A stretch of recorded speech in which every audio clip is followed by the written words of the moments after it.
नमस्कार। आज हम एक ऐसे खतरे के बारे में बात करने वाले हैं जो सुनने में तो काफी लो टेक लगता है, लेकिन इसके जो नतीजे हैं वो बहुत ज्यादा हाई टेक हो सकते हैं। जी हाँ, हम बात कर रहे हैं डंपस्टर डाइविंग की। मतलब किसी के फेंके हुए कचरे से उसकी पूरी डिजिटल जिंदगी की चाबियां ढूंढ निकालना। तो एक सवाल है, क्या किसी का कूड़ेदान साइबर क्रिमिनल्स के लिए मतलब एक सोने की खान हो सकता है? सुनने में थोड़ा अजीब लगता है ना?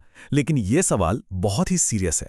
हमारी रोज की एक छोटी सी आदत, कुछ भी उठाकर कचरे में फेंक देना, ये असल में एक बहुत बड़े डिजिटल खतरे का दरवाजा खोल सकती है। तो सवाल उठता है कि ये डंपस्टर डाइविंग आखिर है क्या चीज? देखिए, ये सिर्फ कचरा छानना नहीं है।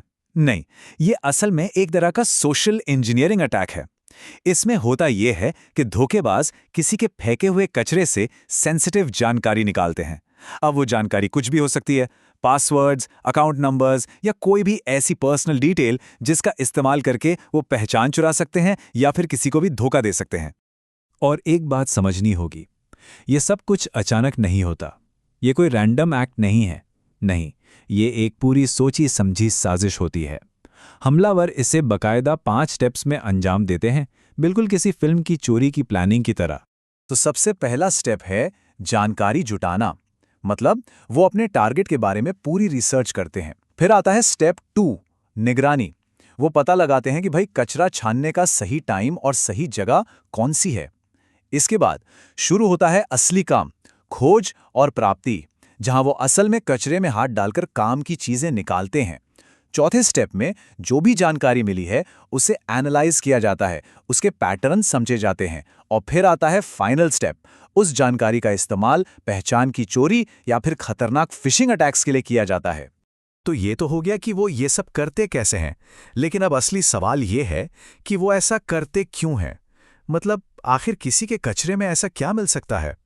वो उन चीजों की तलाश में होते हैं जिन्हें हम सब अक्सर बेकार समझकर फेंक देते हैं। सोचिए जरा, किसी के आधार या पैन कार्ड की पुरानी फोटोकॉपी, बैंक स्टेटमेंट के प्रिंटआउट्स, एक्सपायर हो चुके क्रेडिट कार्ड या फिर पुराने हार्ड ड्राइव और फोन। जो हमारे लिए सिर्फ कचरा है, उनके लिए वो सच में एक खजाना है। और यहाँ ये बात और भी साफ हो जाती है कि कैसे एक छोटी सी मामूली सी लापरवाही कितने गंभीर अपराधों की वजह बन सकती है। जैसे फेंके गए आईडी प्रूफ से सीधी सीधी किसी की पहचान चोरी हो सकती है। बैंक स्टेटमेंट, उससे सीधे बैंक अकाउंट खाली हो सकते हैं। और अगर किसी कंपनी के डॉक्यूमेंट्स हाथ लग गए तो उससे बिजनेस की जासूसी, यहां तक कि ब्लैकमेलिंग भी हो सकती है। ठीक है, हमलावर तो अपना काम कर रहे हैं, वो मौके की तलाश में है। पर सवाल यह है कि उन्हें यह मौका मिलता कहां से है। तो चलिए अब जरा उन कमजोरियां पर नजर डालते हैं जिनका वो फायदा उठाते हैं। सबसे बड़ी बात यह है कि ये अटैक्स किसी बहुत ही कॉम्प्लेक्स हैकिंग की वजह से कामयाब नहीं होते। नहीं, ये कामयाब होते हैं हमारी छोटी छोटी गलतियों की वजह से। जैसे सिक्योरिटी को लेकर जागरूकता की कमी होना, कूड़ेदानों का यूं ही खुले में पड़ा रहना, सेंसिटिव चीज़ों को सही ढंग से डिस्ट्रॉय ना करना, और इन सब चीज़ों के लिए कोई पक्की पॉलिसी या नियम कायदे ना होना। तो अब आते हैं सबसे जरूरी सवाल पर कि इन सब से बचा कैसे जाए। चलिए अब कुछ ऐसे ठोस तरीकों पर नजर डालते हैं जो इस तरह के खतरों से हमारी सुरक्षा कर सकते हैं और हमें मजबूत बना सकते हैं। आइए एक बहुत ही कॉमन एग्जाम्पल से शुरू करते हैं। अक्सर लोग क्या करते हैं, पुराने लैपटॉप या कंप्यूटर की हार्ड ड्राइव को बस यूं ही कचरे में फेंक देते हैं। ये एक बहुत बड़ी गलती है। इसका सही तरीका, सबसे बेस्ट प्रैक्टिस ये है कि उसे फेंकने से पहले या तो डेटा को पूरी तरह से वाइप कर दिया जाए या फिर उसे फिजिकली ही तोड़ दिया जाए ताकि उससे कोई भी डेटा रिकवर ही ना कर पाए।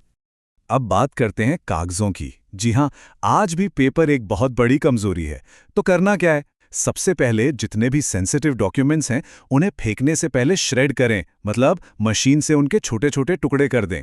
ऑफिस में एक क्लीन डेस्क पॉलिसी होनी चाहिए, मतलब काम खत्म तो डेस्क साफ, और हाँ, जब भी अपनी सीट से उठें तो जरूरी कागजों को यूं ही खुला ना छोड़ें। और जो नियम कागज के लिए है वही डिजिटल डिवाइसेस के लिए भी है। किसी भी डिवाइस को फेंकने या बेचने से पहले यह पक्का करें कि उसका सारा डेटा परमानेंटली डिलीट हो गया है। और जैसा मैंने पहले कहा, पुराने फोन या हार्ड ड्राइव को फिजिकली तोड़ देना सबसे सेफ तरीकों में से एक है। कोई चांस ही नहीं लेना है। और अगर कोई बिजनेस या ऑफिस चलाते हैं तो ये जिम्मेदारी और भी बड़ी हो जाती है। सभी एम्प्लॉयज को इस बारे में ट्रेन करें। सेंसिटिव कचरे के लिए हमेशा ताले वाले कूड़ेदान का इस्तेमाल करें। फिजिकल सिक्योरिटी पर नजर रखें, चाहे कैमरा से या गार्ड से। और हाँ, जिन लोगों के पास सेंसिटिव डेटा का एक्सेस है, उनका बैकग्राउंड चेक करवाना एक बहुत ही समझदारी भरा कदम है। चलिए, अब आखिर में कुछ वार्निंग साइंस पर नजर डालते हैं। मतलब वो कौन से संकेत हैं जो बता सकते हैं कि कोई डंपस्टर डाइविंग का शिकार हो सकता है या होने वाला है। तो ध्यान दीजिए, अगर खुले कूड़ेदानों में सेंसिटिव डॉक्यूमेंट्स पड़े दिखें या डस्टबिन के आसपास कोई अजनबी घूमता नजर आए, तो ये एक रेड फ्लैग है। अगर कूड़ेदानों से छेड़छाड़ के कोई निशान दिखें या फिर ऐसे अनचाहे कॉल्स या ईमेल्स आने लगें जिनमें वो जानकारी हो जो कभी कचरे में फेंकी गई थी, तो तुरंत सावधान हो जाइए। ये सभी खतरे के साफ संकेत हैं। तो आखिर में बस एक सवाल सोचने के लिए कि क्या किसी की सिक्योरिटी पॉलिसी सिर्फ उसके श्रेडर जितनी ही मजबूत है? एक बात हमेशा याद रखनी चाहिए, असली सुरक्षा सिर्फ डिजिटल दीवारों या फायरवॉल तक ही नहीं होती। ये इस बात पर भी टिकी है कि हम अपने फिजिकल कचरे को कितनी समझदारी से मैनेज करते हैं।